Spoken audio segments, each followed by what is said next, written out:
আগেকার লোকদের বুদ্ধি কম ছিল, আগেকার ছেলে মেয়েদের জ্ঞান বুদ্ধি কম ছিল, মোটা মাথা ছিল, চিকন মাথা ছিল না।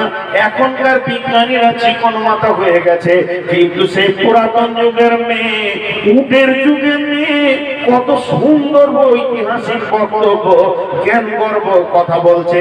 চারটা বেটাকে সামনে রেখে বলছে, বেটারে তোমার আমার পরিচয়টা নিয়ে নাও। তোমরা যে পৃথিবীতে এসেছো, তোমাদের চারটা বেটা, আটটা চোখ রয়েছে। তোমাদের সামনে একটা মেয়ে দাঁড়িয়ে রয়েছে, এই মেয়েটি তোমাদের মা।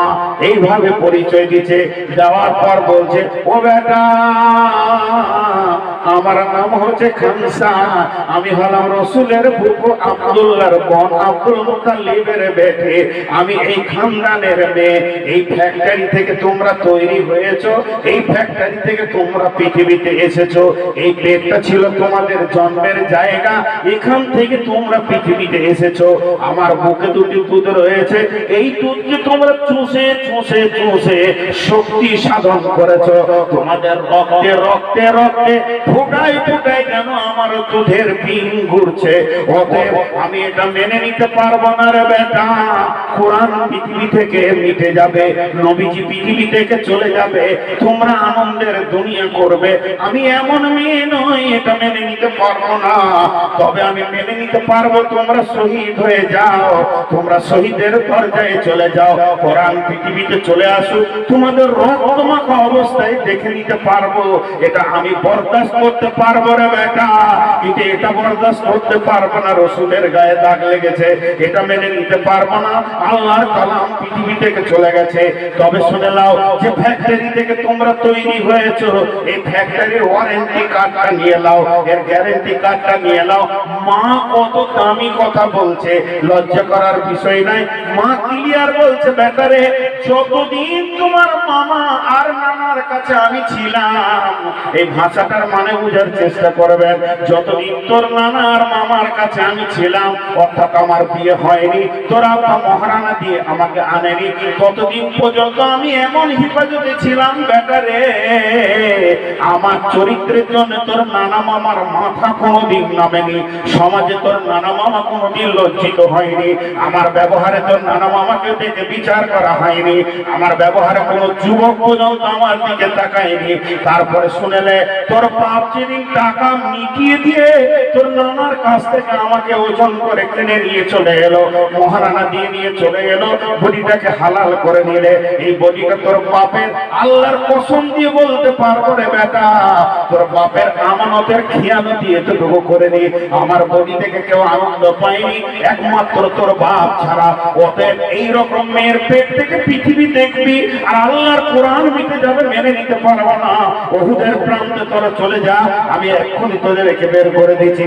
চারটা বেটা ওহুদের প্রান্তে গিয়ে শহীদ হয়ে লাশ পড়ে আছে, আর হযরত আমির হামজা ওহুদের প্রান্তে শুয়ে আছে, টুকরো টুকরো করে কাটা হয়েছে। হযরত খানসা রাদিয়াল্লাহু তাআলা আনহা মদিনা থেকে পাগলের মতো করে উহুদের দিকে চলে যাচ্ছে। এমন সময় আল্লাহর নবী বলছেন, আমার ফুফু আসছে, ওর ভাইকে টুকরো করে কাটা হয়েছে, চার ছেলের লাশ পড়ে আছে, আমার ফুফুকে একটু আটকে দাও, এখানে আসতে দিও না, হয়তো বা এই রক্ত দেখে ঈমান রাখতে পারবে না। একজন সাহাবী এইভাবে দাঁড়িয়ে গেলেন, শক্তি তো বেশি ছিল, আগে বলেছি। সাহাবীর হাতের এইখানটা ধরে এইভাবে সরিয়ে দিয়ে বলছে, আজকের মতো আনন্দের দিনে তুই আমার রাস্তা ঘেরে নিস। ঈদের ময়দানে গিয়ে 4-5টি লাশকে দেখে বলো আলহামদুলিল্লাহ, ইন্না লিল্লাহি ওয়া ইন্না ইলাইহি রাজিউন। এরপরে বিবি খানসা বলছে, আল্লাহ কঠিন কিয়ামতের দিনে তুই যখন বলবি রে আমলনামা নিয়ে আয়, তখন আমি মাথা উঁচু করে বলবো, আল্লাহ আমি 4 শহীদের মা, আমি 4 শহীদের। হ্যাঁ, কে পারে? মেয়েরা পারে না বলছে কে? কি তো বেটা দিল, স্বামী ভাগ কেউ দিবে? পৃথিবীতে কোন মেয়ে স্বামী ভাগ দিবে? জি দিবে না। এ কঠিন ভাগ, এই ভাগ দেওয়া খুব মুশকিল, কিন্তু স্বামীর ভাগ দেবে না। আরেকটা মেয়ের ঘটনা আপনাদের সামনে তুলে ধরছি। মেয়েটার নাম হাদিসে আসেনি, কিন্তু স্বামীর নাম এসছে। স্বামীটার নাম হচ্ছে আমর বিন জামুহ।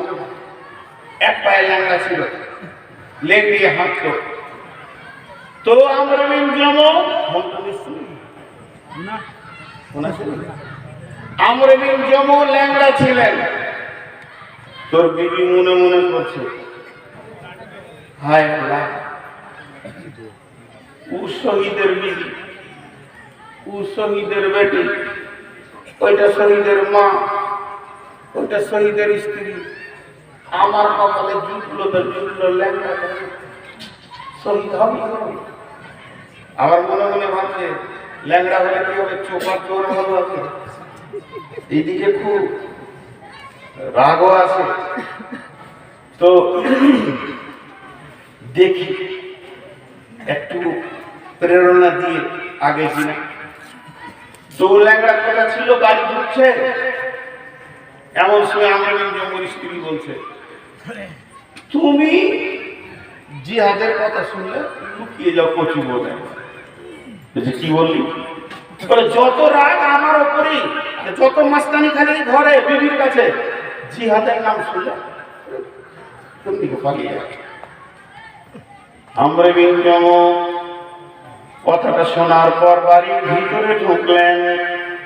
দেওয়ালে তলোয়ারটা রাখা ছিল, ওটাকে পেরে নিলেন। ঘরের ভিতর থেকে বের হয়ে উঠোনে আঙ্গিনায় আসলেন। বিবির সামনে তলোয়ারের কোষ, তলোয়ারের খাপটাকে ছুঁড়ে ফেলে দিলেন। হাতটাকে আসমানের দিকে এইভাবে রাখলেন, আর তলোয়ারটা হাতের উপরে এইভাবে চাপালেন, আর এইভাবে আস্তে আস্তে টানছে, আর মুখ দিয়ে বলছে, আল্লাহুম্মা লা তারাক্তানি ফি আহলি ওয়া মালি। হে আল্লাহ, তোমার রাস্তায় বেরিয়ে গেছি, আর যেন এই বিবির আর মালের ছেলের মুখ দেখতে না হয়। শহীদের লিস্টে আমার নামটা তুমি লিখে দাও। এই উহুদের প্রান্তে গিয়ে এক পায়ে জিহাদ করতে করতে অনেক বেঈমানকে জাহান্নামের টিকিট দিয়ে চিরতরের জাহান্নামের নর্দমার কীট বানিয়ে দিয়ে শেষকালে শহীদের দরজা নিয়ে শুয়ে গেলেন। রক্তমাখা আমর বিন জামুহকে বিশ্বনবী জিহাদের শেষে বলছে, এই লাশটা অমুক জায়গায় নিয়ে যাও, এই লাশটা অমুক জায়গায় নিয়ে যাও। এই আমর বিন জামুহর লাশকে উটের উপরে চাপাও, এই লাশকে নিয়ে গিয়ে মদিনা মুনাওয়ারাতে গারকুল বাকিদের দাফন করা হবে। যখনই লাশটা উঠে চাপানো হয়, উট তখন বসে যায়। লাশটা নামিয়ে নিলে উট দাঁড়িয়ে যায়, লাশ চাপালে উট বসে যায়। মারলেও চলে না, যত টানি তাও চলে না। লাশ নামিয়ে নিলে উট দাঁড়িয়ে যায়।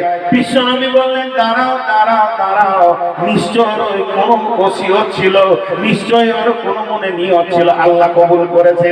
এমন সময় আমর বিন জামুহর স্ত্রী বলছে, আলহামদুলিল্লাহ, আল্লাহ কঠিন কিয়ামতের দিনে মাথা উঁচু করে বলবো, আমি আমর বিন জামুহ শহীদের স্ত্রী। তখন স্ত্রীকে নবীজি বললেন, বলো তোমার স্বামীর কোনো ওসিয়ত ছিল কি, তোমার স্বামী কোনো নিয়ত করেছিল কি? তখন পুরো ঘটনাটা খুলে বললেন, ও দয়ার নবী গো, আমি যখন প্রেরণা দিলাম তখন আল্লাহর কাছে এই কথা বললেন, হে আল্লাহ, তুমি আর এই আহার মালের কাছে আমাকে ফিরে নিয়ে এসিও না। আল্লাহর নবী বললেন, আমর বিন জামুহ দোয়া কবুল হয়ে গেছে, ওকে উহুদের প্রান্তে দাফন করে দাও। 72 জন সাহাবী শুয়ে আছেন উহুদের ওখানে। অনেকবার আল্লাহ আমাকে নিয়ে গেছেন, 6-7 বার আর নিয়ে গেছেন। তো 72 জন সাহাবী দুটো কবরে আছে, দুটি কবর, বড় বড় কবর। কোন কবরটাকে বলা হয় একদম লাশ শোয়ানো আছে। তো আল্লাহ তাবারক ওয়া তাআলা তাকে কবুল করে নিয়েছেন। কে দিল? একটা মেয়ে, একটা মেয়ে, একটা মেয়ের কত মূল্য। জি ভাই, আর একটা ঘটনা আপনাদের সামনে তুলে ধরি। ঘটনাটা হচ্ছে, মা বোনেরা যদি মনে করে যে আমি আমার স্বামীকে দিয়ে দিনের কাজ করাবো, তো পারবো। এই দুটো দেখালাম, শহীদ করালাম। এবার দিনের কাজ কেমন? ঘটনাটা হচ্ছে কার? বাদশা হারুন রশিদের। ঘটনাটা কার বললাম? বাদশা হারুন। কেউ উঠে যান না, দোয়াটা নিয়ে যান। ভাইরে মানুষ, এরই নাম মানুষ। বিবির গল্প শুনেছে তো এখনই বিবির কাছে চললো, তার গল্প পরে গেলেই বা কি হবে?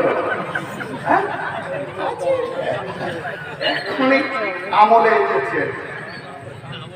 তো বাদশার নাম বাদশা হারুন রশিদ।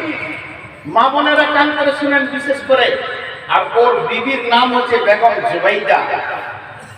তো বাদশা হারুন রশিদ আর বেগম জুবাইদা গেছেন কোথায়? হজ করতে।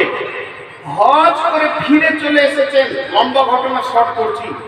ফিরে আসার পর বাদশা হারুন রশিদ বেগম জুবাইদাকে বলছে, তুমি তো হাজি বিবি হয়ে গেছো, আল্লাহর ঘর থেকে